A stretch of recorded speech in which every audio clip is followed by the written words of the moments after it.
Hello అండి, అందరికీ నమస్కారం. మా ఊర్లో అయితే వర్షం పడుతుందండి. చిన్నప్పుడైతే అనుకునేదాన్ని స్కూల్కి వెళ్ళాలంటే వర్షంలో రోడ్స్ అన్నీ బాగోవు, బురదలో నడవాలి, ఇలా చాలా వర్షం పడవద్దు దేవుడా అని మనసులో అనుకునేదాన్ని. కానీ ఆ వర్షం యొక్క వాల్యూ తెలిసిన తర్వాత, మనకు నీటి యొక్క ప్రాముఖ్యత తెలిసిన తర్వాత నేనైతే ఎప్పుడూ అలా కోరుకోలేదండి. పంటలు పండడానికి వాటర్ అవసరమే. సమ్మర్లో ప్రజలందరూ ఎంతో ఇబ్బంది పడ్డారు వాటర్ లేక. మరి బావులు, చెరువులు, కుంటలు ప్రతివి కూడా ఎండిపోయాయి. మరి అవన్నిటిలో మళ్ళీ వాటర్ లెవెల్స్ పెరగాలంటే ఈ వర్షాలు చాలా అవసరం. మరి ముఖ్యంగా పంటలు పండించడానికి రైతులకైతే చాలా అవసరం కదండి.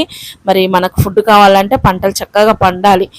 మరి వాళ్ళకు వాటర్ ఉంటేనే వాళ్ళు పండించగలుగుతారు. కాబట్టి వాళ్ళకి కూడా ఇది కొంత ఊరటనిస్తుంది అని అనుకుంటున్నానండి. మరి మీ ఊర్లో వర్షాలు పడుతున్నాయా? పడితే కామెంట్ చేయండి.